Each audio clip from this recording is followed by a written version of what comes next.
Wike, Fubara locked out of Rivers Assembly for not following due process. Rivers State is currently experiencing a political crisis involving Governor Siminalayi Fubara and the State House of Assembly. On March 12, 2025, Governor Fubara was denied entry into the assembly complex due to allegations of bypassing established legislative procedures. The tension escalated following a Supreme Court ruling that mandated the Central Bank of Nigeria (CBN) to withhold Rivers State's financial allocations until Governor Fubara presents the state's appropriation bill to the faction of the assembly led by Amewune. Additionally, the court nullified the local government elections held in the state on October 5, 2024. In response, Governor Fubara invited the Amewune-led assembly members to a meeting scheduled for March 10 to discuss the 2025 budget, but the attempt was met with resistance from the lawmakers. Former Governor Nyesom Wike, now the Minister of the Federal Capital Territory (FCT), has criticized Governor Fubara's approach, emphasizing the importance of adhering to due process. Wike labeled Fubara's letter to the lawmakers as useless, arguing that it demonstrated a lack of respect for the legislative body. He further stated that peace in Rivers State can only be restored if Governor Fubara recognizes the Assembly's authority and follows due process. Wike also expressed support for potential impeachment proceedings against Governor Fubara, asserting that if the governor is found guilty of the allegations against him, impeachment will be justified. He defended his own adherence to due process and justice, expressing disbelief that a small number of lawmakers could enact legislation and expect it to be upheld. This situation underscores the ongoing political turmoil in Rivers State, highlighting the critical need for adherence to constitutional processes and effective communication between the executive and legislative branches to ensure good governance. Southern Kaduna people will keep getting killed if they attack Fulani herdsmen, El-Rufai's son says in the latest tweet. Bashir El-Rufai, the son of former Kaduna State Governor Nasir El-Rufai, recently faced backlash for a controversial comment on X, formerly Twitter. In response to a user's criticism of his father, Bashir wrote, "It is your stupid mother that is an elephant, and Southern Kaduna residents will keep seeing shaggy, trouble or suffering if they continue to attack indigenous Fulani herdsmen, Oloshi." He deleted the tweet shortly after posting it. The term shaggy is a Hausa slang implying suffering or severe consequences.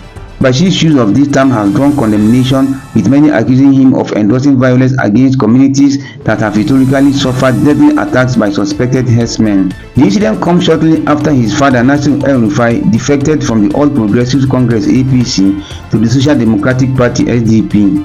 In his resignation letter dated March 10, 2025, El-Rufai accused the APC of straying from the founding principles and failing to address internal issues. The controversy surrounding Bashir's tweet has sparked discussions about the ongoing tensions in southern Kaduna, a region that has experienced recurrent violence and communal clashes. Observers note that such statements can exacerbate existing conflicts and hinder efforts towards peace and reconciliation in the area. Fuel landing cost dropped to 774 naira per litre. The landing cost of premium motor spirits (PMS), commonly known as petrol, has recently decreased to approximately 774.82 naira per litre. This deduction is attributed to declining global crude oil prices. In response to these market dynamics, major oil marketers in Nigeria are adjusting their strategies. The Dangote Petroleum Refinery, for instance, has reduced its ex-depot petrol price to 825 naira per litre. This move has intensified competition in the downstream oil sector, leading to a price war among suppliers. As a result of the decreased landing costs and competitive pricing, consumers may soon benefit from lower pump prices.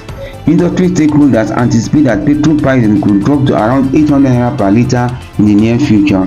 This development underscores the impact of global oil price fluctuations on domestic fuel costs and highlights the competitive landscape within Nigeria's oil industry. Report: FG vetting candidate for ambassadorial appointments 18 months after recall. After an 18-month period without ambassadors, Nigeria is now in the process of appointing new diplomats to lead its over 100 missions worldwide. In September 2023, President Bola Tinubu recalled all ambassadors, both career and non-career, calling the need for a foreign policy review. The delay in appointing new ambassadors has been attributed to financial constraints, with the government allocating 302.4 billion naira this year to support its foreign missions. The absence of ambassadors has raised concerns among former diplomats and foreign policy experts. They argue that the chargé d'affaires who have been managing these missions lack the authority and status to engage effectively with foreign ministers of host nations, potentially affecting Nigerian diplomatic relationships. In December 2024, the Ministry of Foreign Affairs dismissed a purported list of ambassadorial nominees circulating on social media, clarifying that no such appointment had been made at that time. As of March 2025, security services have begun conducting background check on potential appointees, sharing their findings with relevant government agencies. The government has indicated that the issue of funding is being involved and appointments are expected to be announced soon. Tanker overturns triggers explosion at Otedola Bridge in Lagos. On the evening of March 11, 2025 at approximately 8:18 p.m., a tragic incident occurred at the Otedola Bridge in Lagos. A 50,000-litre gasoline tanker overturned while attempting to navigate a turn, resulting in a catastrophic explosion. Casualties and injuries. Reports indicate that at least 2 individuals lost their lives in the explosion, while 3 others sustained severe burns and were transported to an undisclosed hospital for treatment. Property damage. The ensuing fire caused extensive damage engulfing at least 10 vehicles, a tricycle, and a nearby building. Additionally, structures such as a church, a residential house, and a mechanic park in the vicinity were affected. Emergency response.